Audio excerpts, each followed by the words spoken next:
নমস্কার। গল্পসঙ্গীর গল্পের আসরে আপনাদের স্বাগত জানাই। আজ আপনাদের পড়ে শোনাব প্রেমচাঁদ মুন্সির লেখা গল্প ঘাসউলি।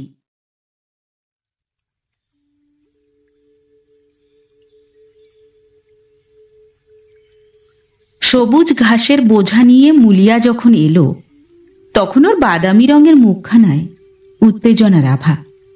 ডাগর ডাগর মদির চোখ দুটি আশঙ্কায় ভরা।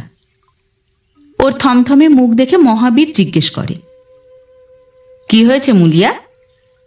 মন মেজাজ কেমন আজ? মুলিয়া কোনো উত্তর দেয় না। চোখ দুটো ওর ছলছল করে ওঠে। কাছে এসে মহাবীর জিজ্ঞেস করে, কি হয়েছে? কথা বলছিস না কেন? কেউ কি কিছু বলেছে? মা বকেছে? এত মন মরা কেন?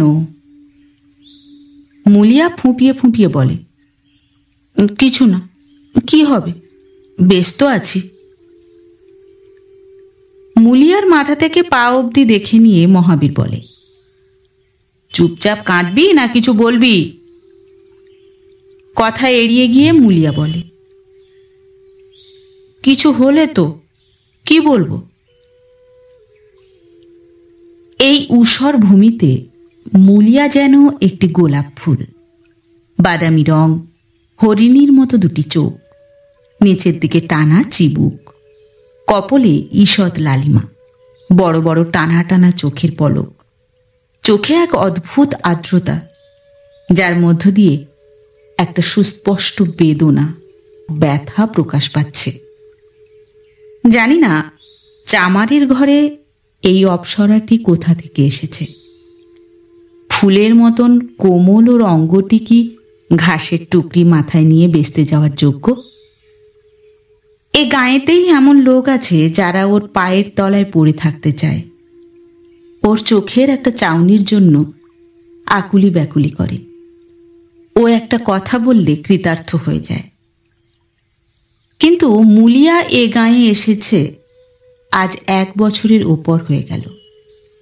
কেউ ওকে জোয়ান ছেলে ছোকরাদের দিকে তাকাতে কিংবা কথা বলতে দেখেনি। ও যখন ঘাস নিয়ে বেরোয়, মনে হয় যেন সোনালি আভায় রঞ্জিত উষার আলো আপন ছটা বিকিরণ করতে করতে চলেছে। কেউ গজল গায়, কেউ বা হা হুতাশ করে। সে কিন্তু চোখ নামিয়ে আপন পথে হেঁটে যায়। লোক অবাক হয়ে বলা বলি করে, এত দেমাক! মহাবীরের মধ্যে এমন কি গুণ আছে? এমন কিছু আহামরি জোয়ান মদ্য নয়। কি জানি মেয়েটা কি করে ওর ঘর করে। তবে আজ এমন একটা ঘটনা ঘটে গেছে যা এদের জাতের আর সব যুবতী মেয়েদের কাছে গোপনীয় খবর হলেও মুলিয়ার কাছে বক্ষশুল। সকালবেলা আমের মুকুলের গন্ধে মাতাল হাওয়া, আকাশ থেকে মাটির বুকে সোনা ঝরে পড়ছিল। মাথায় ঝুড়ি নিয়ে মুলিয়া যাচ্ছিল ঘাস তুলতে। পাকা গমের মতো ওর রংটা সকালের সোনালি আলোয় খাঁটি সোনার মতো ঝলমল করছিল। আচমকা যুবক চৈন সিংহকে সামনে থেকে আসতে দেখা গেল। মুলিয়া চেয়েছিল পাশ কাটিয়ে চলে যেতে, কিন্তু চৈন সিংহ ওর হাতখানা ধরে ফেলে বলেছিল, মুলিয়া, আমার উপর কি তোর একটুও দয়া হয় না? মুলিয়ার ফুলের মতো হাসি মুখখানি আগুনের মতো লাল হয়ে উঠেছিল।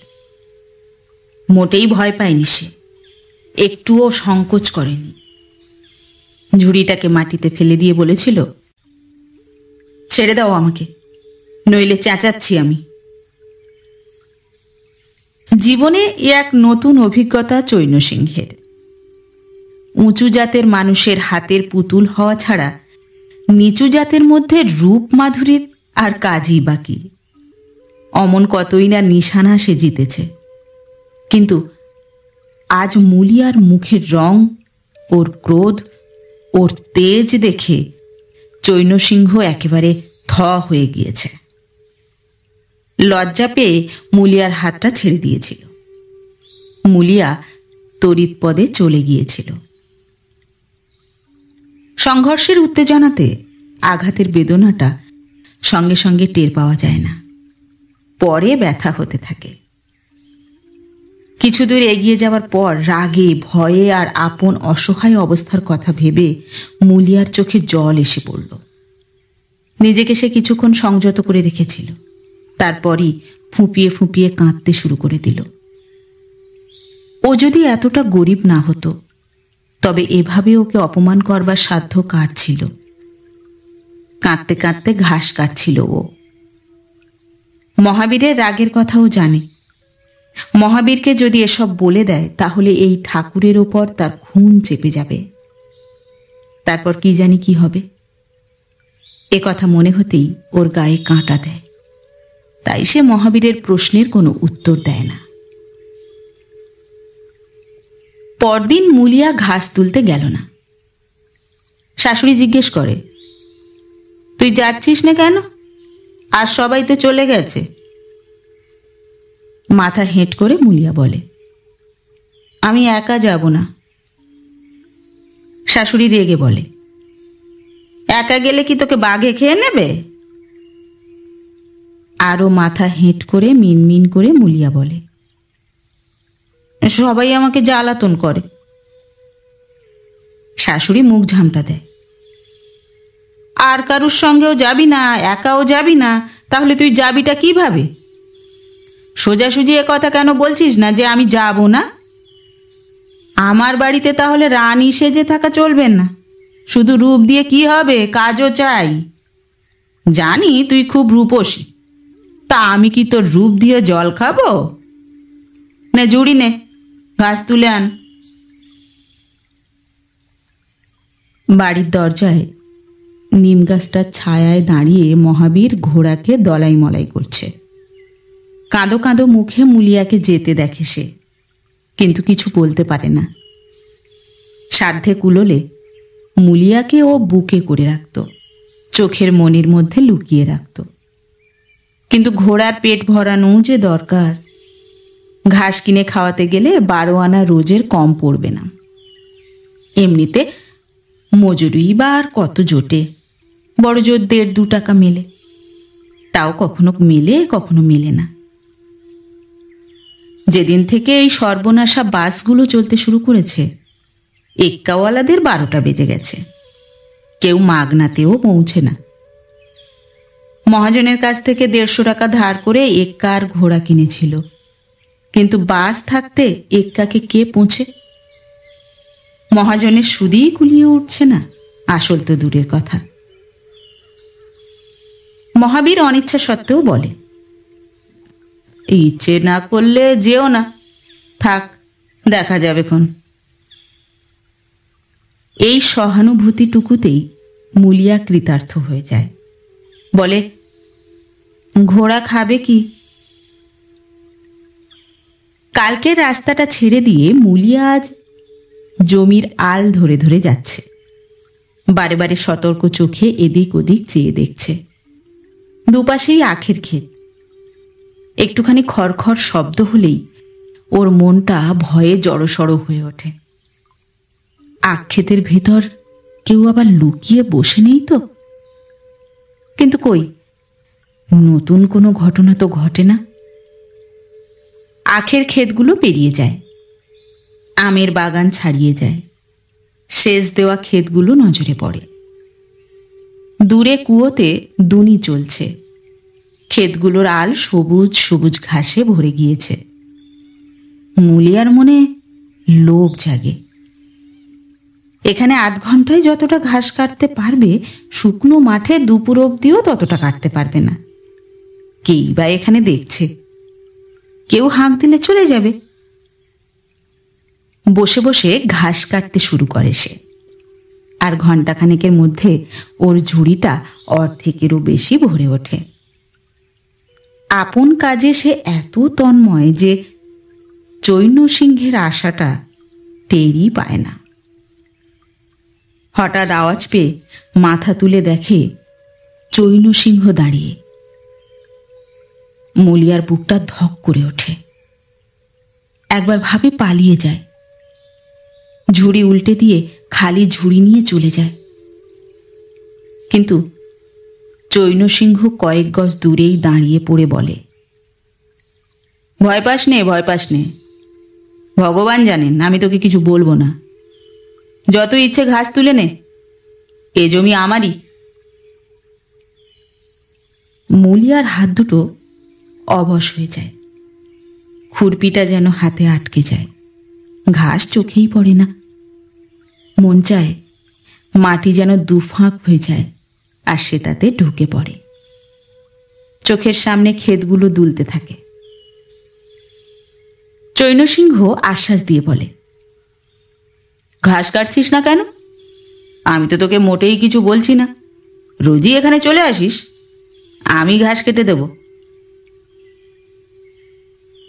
চিত্র পুত্তলিকার মতো মুলিয়া বসে থাকে। আরও এক পা এগিয়ে এসে চৈনসিংহ বলে, আমাকে তুই এত ভয় করিস কেন? তুই কি ভাবছিস আমি আজও তোকে জ্বালাতন করতে এসেছি? ঈশ্বর জানেন কালও তোকে জ্বালাতন করার জন্য তোর হাত ধরিনি। তোকে দেখে আপনা থেকেই হাতখানা এগিয়ে গিয়েছিল, আমার কোনো হুঁশই ছিল না। তুই চলে গেলি, তারপর আমি ওখানেই বসে বসে কয়েক ঘন্টা ধরে কেঁদেছি। ইচ্ছে হচ্ছিল হাতটা কেটে ফেলি, কখনো মনে হচ্ছিল বিষ খেয়ে নি। সেই থেকে তোকে খুঁজছি। তুই আজ এ রাস্তা দিয়ে এসেছিস, আমি সারাটা পথ খুঁজে খুঁজে এখানে এসেছি। এখন তোর যেমন খুশি সাজা দে। আমার মাথাটাও যদি কেটে নিস, আমি ঘাড় নাড়াবো না। গুন্ডা ছিলাম, লুচ্চা ছিলাম, কিন্তু যেদিন থেকে তোকে দেখেছি আমার মনের সমস্ত ময়লা দূর হয়ে গেছে। এখন তো এটাই মন চাইছে, আমি যদি তোর কুকুর হতে পারতাম তাহলে তোর পিছু পিছু চলতে পারতাম। তোর ঘোড়া যদি হতাম তাহলে তো তুই নিজের হাতে আমার সামনে ঘাস দিতি। আমার মনের সবচেয়ে বড় স্বাদ, কোনোভাবে যদি এ দেহটা তোর কাজে লাগতো। মনে যদি কোনো কুমতলব নিয়ে আমি এসব কথা বলি, তাহলে আমার যৌবন যেন উচ্ছন্নে যায়। বড় ভাগ্যবান মহাবীর, তাই এমন দেবী সে পেয়েছে।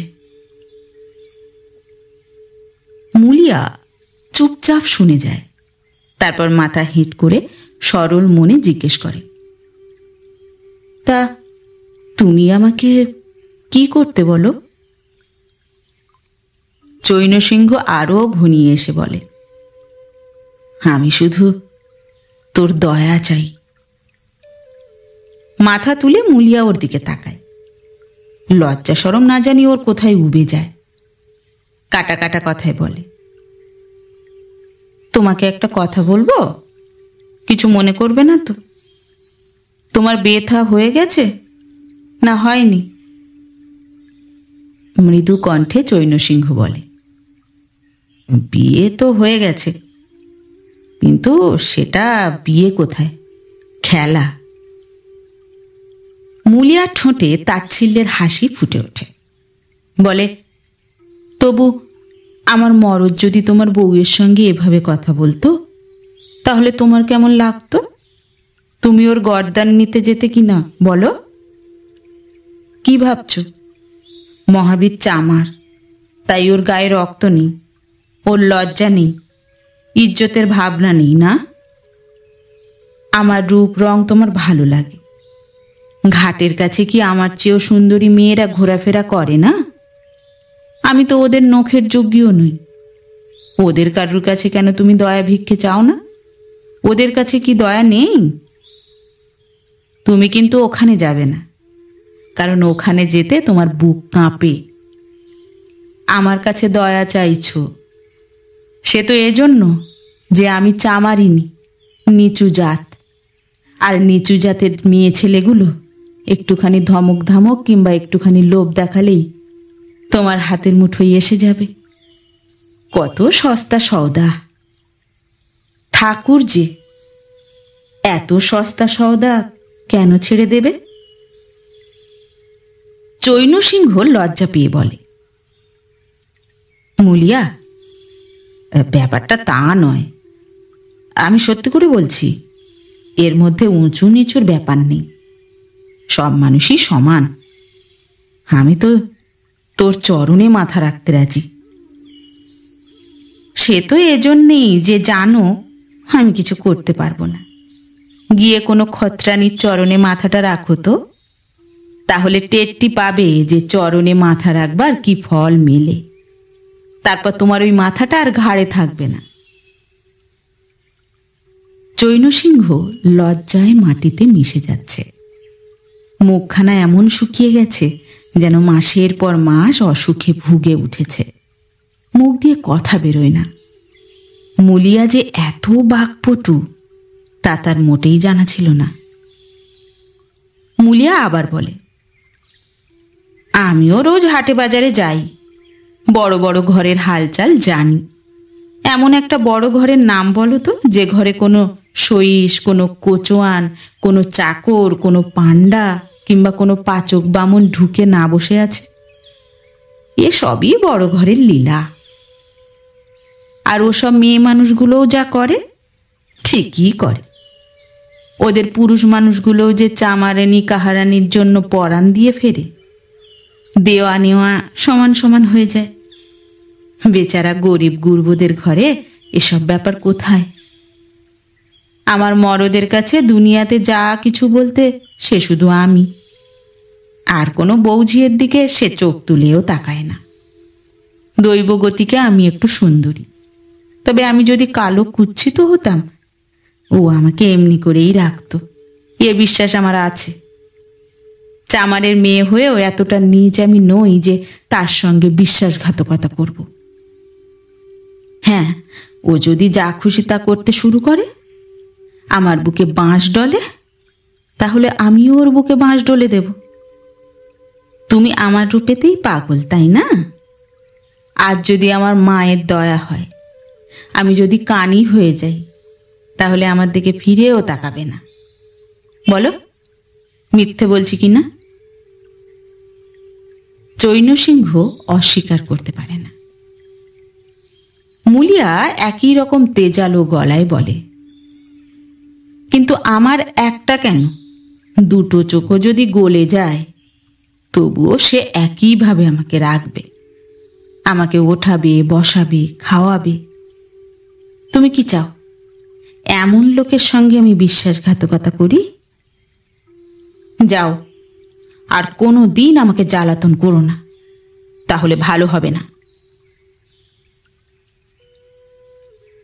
উদ্দীপনা, শক্তি, দয়া, সাহস, আত্মবিশ্বাস, গৌরব এবং যেসব জিনিস জীবনকে পবিত্র, উজ্জ্বল এবং পূর্ণ করে তোলে, তার নাম হলো যৌবন। অহংকার, নির্দয়তা, স্বার্থ, দম্ভ, বিষয় বাসনা, কটুতা এবং যেসব জিনিস জীবনকে পশুত্ব, বিকৃতি এবং পতনের দিকে নিয়ে যায়, তা হলো যৌবনের উন্মাদনা। চৈনসিংহের মধ্যে ছিল যৌবনের উন্মাদনা। উথলে ওঠা চিনির শিরায় জলের ছিটে পড়লে ফেনা যেমন মিলিয়ে যায়, গাত কেটে যায়, আর পরিষ্কার বিশুদ্ধ রস বেরিয়ে আসে, মুলিয়ার কথায় চৈনসিংহের সে উন্মাদনা ছুটে গেল। যৌবনের উন্মাদনা কেটে যায় চৈনসিংহের, থেকে যায় যৌবন। কামিনীর কথা যত সহজে ধর্ম এবং বিশ্বাসকে বিনষ্ট করে দিতে পারে, তত সহজেই আবার তাকে উদ্ধারও করতে পারে। সেদিন থেকে চৈনসিংহ আরেক মানুষ হয়ে ওঠে। রাগ আগে চৈনসিংহের নাকের ডগায় থাকত। কথায় কথায় মজুরদের গালি দেওয়া, ধমকানো, মারধর করা ওর স্বভাব ছিল। প্রজারা ওকে দেখলে থরহরি কাঁপত। মজুররা ওকে আসতে দেখলে কাজে তৎপর হয়ে উঠত, কিন্তু সে পেছন ফিরতেই তারা তামাক খেতে শুরু করত। সবাই মনে মনে ওকে হিংসে করত, ওকে গালাগালি দিত। কিন্তু সেদিন থেকে চৈনসিংহ এত দয়ালু, গম্ভীর, এত ক্ষমাশীল হয়ে ওঠে যে লোকে অবাক হয়ে যায়। কয়েকদিন কেটে গেছে। একদিন সন্ধ্যাবেলা চৈনসিংহ ক্ষেত দেখতে যায়। কুয়োতে দুনি চলছে। গিয়ে দেখে এক জায়গায় নালি ভেঙে গিয়ে সমস্ত জল বেরিয়ে যাচ্ছে। কেয়ারিতে মোটেই জল যাচ্ছে না। ওদিকে কেয়ারি দেখাশুনো করে যে বুড়িটা সে চুপচাপ বসে আছে। জল কেন আসছে না তা নিয়ে ওর মোটেই মাথা ব্যথা নেই। আগে এমন অবস্থা দেখলে চৈনসিংহ জ্ঞান গম্ভীর হারিয়ে ফেলত। বুড়ির সেদিনের পুরো মজুরি কেটে নিত, আর দুনি চালানো লোকগুলোর উপরও চোটপাট করত। কিন্তু আজ ওর রাগ হয় না। মাটি নিয়ে নালিতে বাঁধ দেয়, তারপর খেতে গিয়ে বুড়িকে বলে, তুই এখানে বসে আছিস আর ওদিকে জল সব বেরিয়ে যাচ্ছে। বুড়ি ঘাবে গিয়ে বলে, এখনই হয়তো খুলে গিয়ে থাকবে রাজাবাবু, আমি এখনই গিয়ে বন্ধ করে দিচ্ছি বলে সে থরথর করে কাঁপতে থাকে। চৈনসিংহ ওকে আশ্বস্ত করে বলে, যাস নে, নালি আমি বন্ধ করে দিয়েছি। বুড়োকে কদিন দেখছি না, কোথাও কাজে যাচ্ছে নাকি? বুড়ি গদগদ হয়ে বলে, আজকাল তো বেকার বসে আছে দাদাবাবু, কোথাও কাজ পাচ্ছে না। চৈনসিংহ নরম গলায় বলে, তাহলে আমাদের এখানে লাগিয়ে দে, অল্প একটু শন আছে, ওগুলো পাকিয়ে দড়ি বানিয়ে দিক। বলতে বলতে সে কুয়োর দিকে যায়। ওখানে 4টে দুনি চলছে, কিন্তু এখন মজুরদের 2জন কুল খেতে গেছে। চৈনসিংহকে দেখেই মজুরদের আক্কেল গুরুম। ঠাকুর সাহেব যদি জিজ্ঞেস করেন 2জন কোথায় গেছে, তাহলে কি জবাব দেব? সবাই দাবড়ানি খাবে। বেচারারা মনে মনে ভয় পাচ্ছে। চৈনসিংহ জিজ্ঞেস করে, ওরা 2জন কোথায় গেছে? কারো মুখ দিয়ে রাটি বেরোয় না। হঠাৎ সামনে থেকে মজুর 2জনকে ধুতির খুঁটে করে কুল ভরে নিয়ে আসতে দেখা যায়। খুশি খুশি মনে কথা বলতে বলতে আসছে। চৈনসিংহের দিকে নজর পড়তেই 2জনের প্রাণ শুকিয়ে যায়। পা দুটো যেন মনখানেক ভারী হয়ে ওঠে। এখন না পারে আসতে, না পারে ফিরে যেতে। 2জনেই বুঝে ফেলে যে আজ ধমক খাবে, হয়তো মজুরিও কাটা যাবে। চলার গতি মন্দ হয়ে পড়ে। ইতিমধ্যে চৈনসিংহ ডাকে, এসো এসো, কেমন কুল দেখি, দাও তো, আমাকেও কটা দাও, আমার গাছেরই তো, তাই না? 2জনে আরো ভয় পেয়ে যায়। আজ কর্তাবাবু জ্যান্ত রাখবেন না। কেমন মিষ্টি মিষ্টি করে বলছেন, তেমনি আচ্ছা করে দেবেন। 2 বেচারা আরো কুঁকড়ে যায়। চৈনসিংহ আবার বলে, তাড়াতাড়ি করে এসো রে বাবা, পাকা পাকাগুলো সব আমি নেব। একজন এক ছুটে গিয়ে বাড়ি থেকে একটু নুন নিয়ে এসো তো। তোমরা 2জনও এসে পড়ো। ওই গাছটার কুল মিষ্টি হয়ে থাকে, কুল খেয়ে নাও, কাজ তো আছেই। কাজ পালানো লোক দুটো এবারে ভরসা পায়। ওরা এসে সব কুল চৈনসিংহের সামনে ঢেলে দেয়, আর পাকা পাকা কুলগুলো বেছে বেছে তাকে দিতে থাকে। একজন নুন আনতে ছোটে। আধ ঘন্টা 4টে দুনি বন্ধ থাকে। সব কুল সাবার হয়ে গেলে ঠাকুর সাহেব যখন যাবার জন্য ওঠেন, তখন অপরাধী 2জন হাত জোর করে বলে, আজকের দিনটা মাফ করে দিন, বড্ড খিদে পেয়েছিল, নইলে কিছুতেই যেতাম না। চৈনসিংহ নরম হয়ে বলে, তা এতে দোষ কি হয়েছে? আমিও তো কুল খেয়েছি, 1-8 ঘন্টা কাজের ক্ষতি হয়েছে, এই তো। তা তোমরা ইচ্ছে করলে 1 ঘন্টার কাজ 8 ঘন্টায় করে দেবে, না করতে চাইলে সারাদিনে 1 ঘন্টার কাজও হবে না। চৈনসিংহ চলে গেলে 4জনই নিজেদের মধ্যে কথা বলতে থাকে। একজন বলে, মালিক এমন হলে কাজ করতে মন লাগে, এমন নয় যে সবসময় বুকের উপর চেপে বসে থাকবে। আমি তো ভেবেছিলাম আজ কাঁচাই খেয়ে ফেলবে, কদিন ধরে দেখছি মেজাজ একেবারে ঠান্ডা হয়ে গেছে। সাঁঝবেলায় পুরো মজুরি যদি পাও তো বলো। তুমি তো একটা গোবর গণেশ, মানুষ চেনো না। এবার খুব মন দিয়ে কাজ করব। তার বলতে উনি যখন আমাদের উপর ছেড়ে দিয়েছেন তখন আমাদেরও ধর্ম হলো দেখা, যেন কোনো খুঁত না থাকে। আমার তো ভাই ঠাকুর সাহেবের উপর এখনো বিশ্বাস হচ্ছে না। একদিন কি কাজে চৈন সিংহের আদালতে যাবার দরকার ছিল। 5 মাইল রাস্তা। এমনিতে তো সবসময় সে তার ঘোড়ায় চড়েই যেত, কিন্তু আজ রোদ ঝাঁঝা করছে, তাই ভাবে এক্কায় করে চলে যায়। মহাবীরকে বলে পাঠায়, আমাকে নিয়ে যাস। 9টা নাগাদ মহাবীর এসে ডাকে। চৈন সিংহ তৈরি হয়ে এসেছিল, চটপট এক্কায় গিয়ে বসে। কিন্তু ঘোড়াটা এত রোগা ফটকা, এক্কার গদিটা এত ময়লা আর ছেঁড়া, সব জিনিস এত রোদ্দি যে চৈন সিংহর তাতে বসতে লজ্জা হয়। জিজ্ঞেস করে, জিনিসপত্র কেন এত বিচ্ছিরি হয়ে আছে মহাবীর?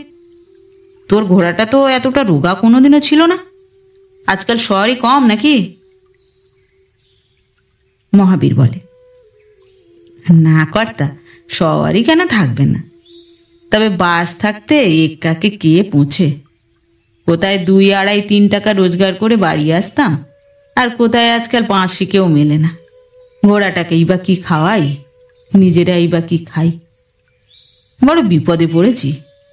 ভাবছি এক্কা ঘোড়া সব বেচে টেচে আপনাদের জন্মজুরি খাটি, বেশি না হলেও অন্তত 12 আনা পয়সা তো ঘোড়ার চাই। তার উপর ঘাস, আজকাল নিজেদেরই পেট চলে না, ঘোড়াকে কে পৌঁছে। চৈন সিংহ ওর ছেঁড়া জামাটার দিকে তাকিয়ে বলে, 2-4 বিঘে জমি চাষবাস করিস না কেন? মহাবীর মাথা হেঁট করে বলে, চাষ করতে অনেক ক্ষমতা থাকা দরকার। আমি তো এটাই ভেবে রেখেছি যে কোনো গ্রাহক পেয়ে গেলে এক্কাটাকে কমে সমেই বেচে দেব, তারপর ঘাস কেটে বাজারে নিয়ে গিয়ে বেচব। আজকাল শাশুড়ি বউ দুজনেই ঘাস তুলে আনে, তবে গিয়ে 10-12 আনা পয়সা কপালে জোটে। চৈন সিংহ জিজ্ঞেস করে, বুড়ি বোধহয় ঘাস নিয়ে বাজারে যায়? মহাবীর লজ্জা পেয়ে বলে, না দাদাবাবু, বুড়ি এত দূর কোথায় যেতে পারে, বউ নিয়ে যায়।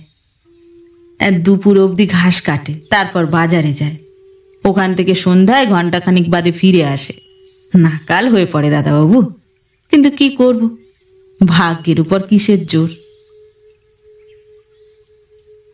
চৈন সিংহ কাছারিতে গিয়ে পৌঁছায়, আর মহাবীর সওয়ারির খোঁজে এদিকে ওদিকে এক্কাটাকে ঘোরাতে ঘোরাতে শহরের দিকে যায়।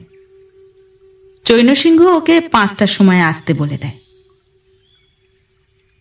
প্রায় 4টে নাগাদ চৈন সিংহ কাছারির কাজ সেরে বাইরে আসে।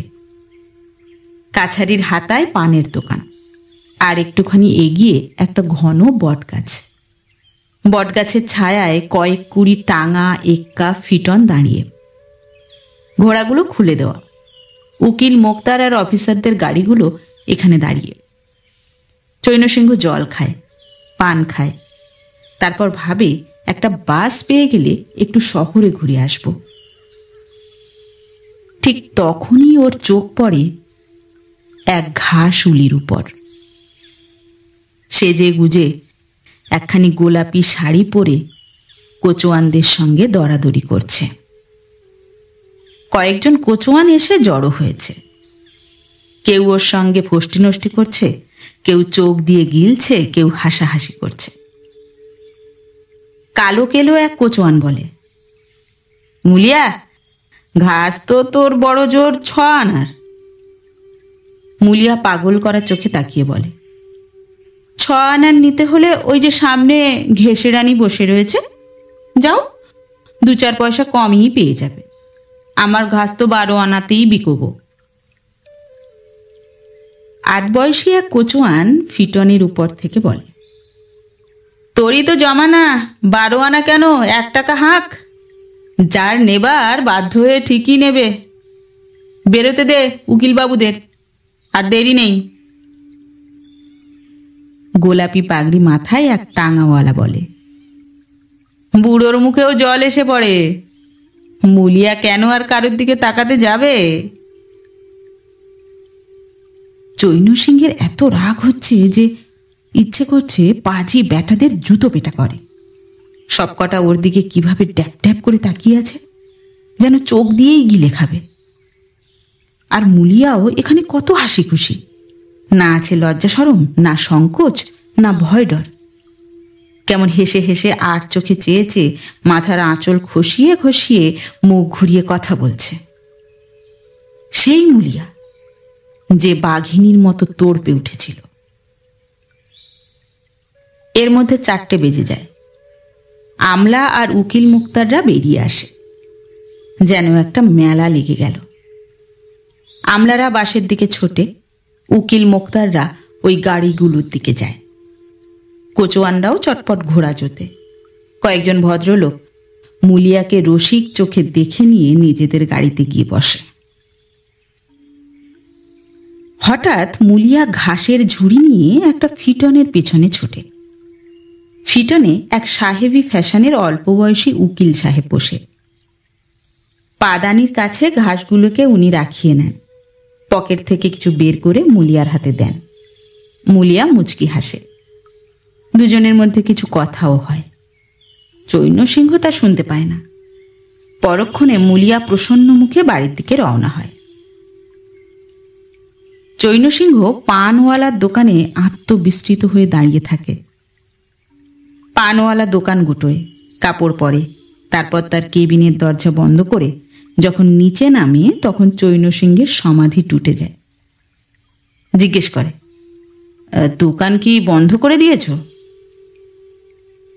পানওয়ালা সহানুভূতি ভরা গলায় বলে, এ রোগ ভালো নয়। চৈন সিংহ চমকে উঠে জিজ্ঞেস করে, কিসের রোগ? পানওয়ালা বলে, কিসের রোগ?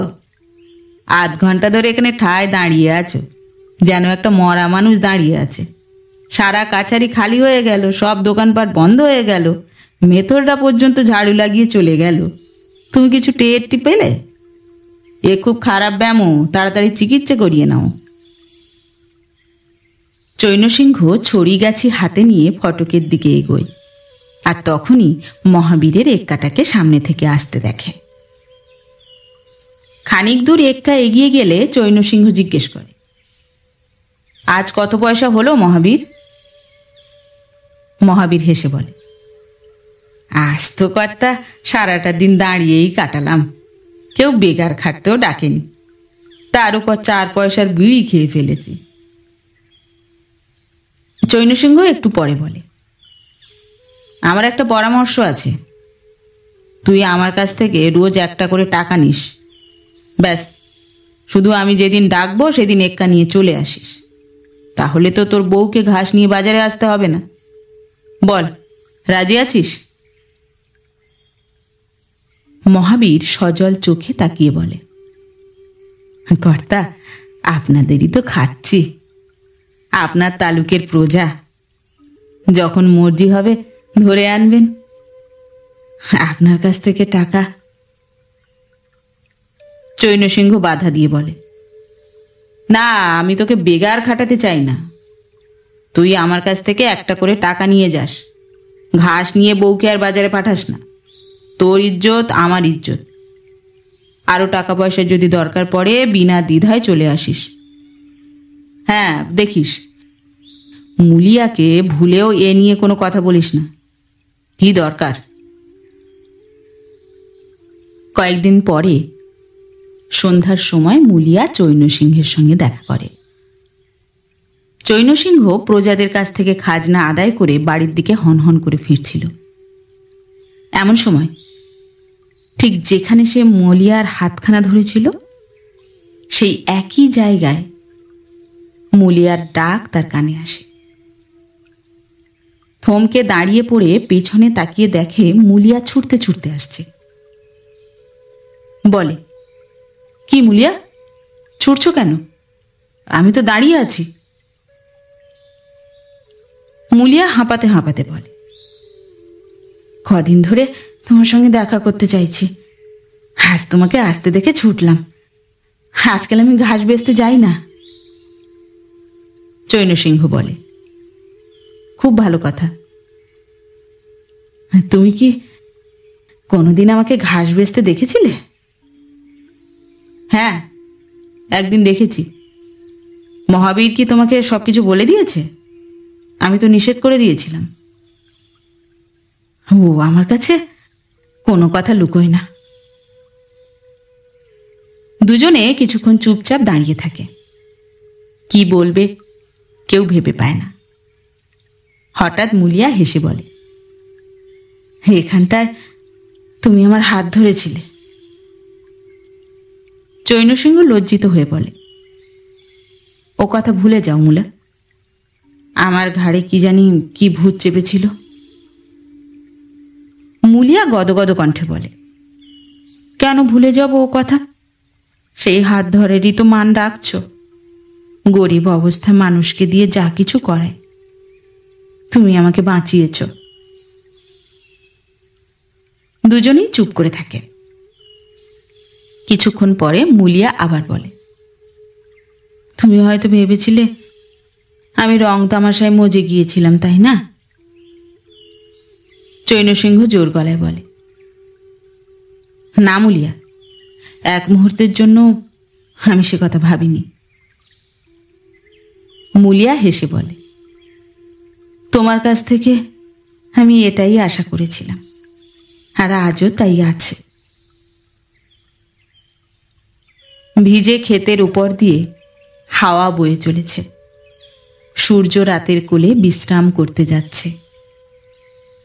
আর সেই ম্লান আলোকে, মুলিয়ার অপুষ্টিয়মান রেখাটিকে চৈনসিংহ দাঁড়িয়ে দাঁড়িয়ে চেয়ে দেখছে।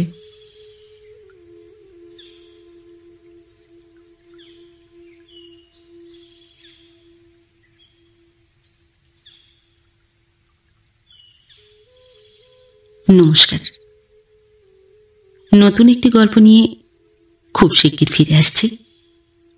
ততক্ষণ সবাই ভালো থাকবেন, সুস্থ থাকবেন। গল্প পাঠ কেমন লাগলো অবশ্যই কমেন্ট করে জানাবেন, এবং ভিন্ন ভিন্ন স্বাদের অডিও স্টোরি শোনার জন্য অবশ্যই চ্যানেলটি সাবস্ক্রাইব করবেন। ধন্যবাদ।